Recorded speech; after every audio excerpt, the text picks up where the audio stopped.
অনেক কষ্ট লাগে কিভাবে এই দেশকে তারা নষ্ট করেছে। সর্বশেষ সাকিব এবং এর উদাহরণ তো দিলাম। খেলাধুলাকে রাজনীতির বাইরে রাখতে হয়, খেলাধুলাকে সকলের জন্য উন্মুক্ত রাখতে হয়। আমি আন্তরিক ধন্যবাদ জানাতে চাই কৃতি খেলোয়াড় আমিনুল হককে। দেশের আনাচে কানাচে থেকে তারকা খেলোয়াড়দেরকে এখানে নিয়ে এসেছে। এই ধরনের অনুষ্ঠান আগে কখনো আমরা দেখিনি। এই যে আমি কয়েকজন সাবেক খেলোয়াড়দের সাথে দেখা হলো, তারা অত্যন্ত আনন্দমুখর চিত্তে এখানে খেলাধুলায় অংশগ্রহণ করতে এসেছেন। আজকে আমি এখানে এই বক্তব্যটা দেওয়ার চাইতে অনেক বেশি আনন্দিত হতাম যদি মাঠে একটু খেলতে পারতাম একটু পরে।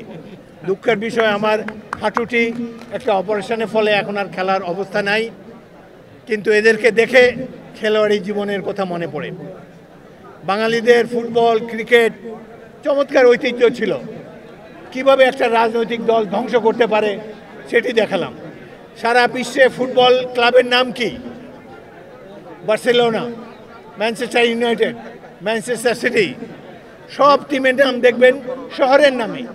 এক বাংলাদেশ পাওয়া গেছে যেখানে শেখ কামাল, শেখ জামাল, শেখ রাসেল এদের নামে ফুটবল টিম, জাতীয় দলের টিম। সুতরাং মনে হয় যে এখানে খেলাধুলার জন্য কোনো আয়োজন নাই, খালি রাজনীতি করবে, একটা বংশকে গ্লোরিফাই করার জন্য এই 18 কোটি লোকের আয়োজন, তাদের অবস্থান। সুতরাং এরকম করলে কোনোদিন খেলা হবে না।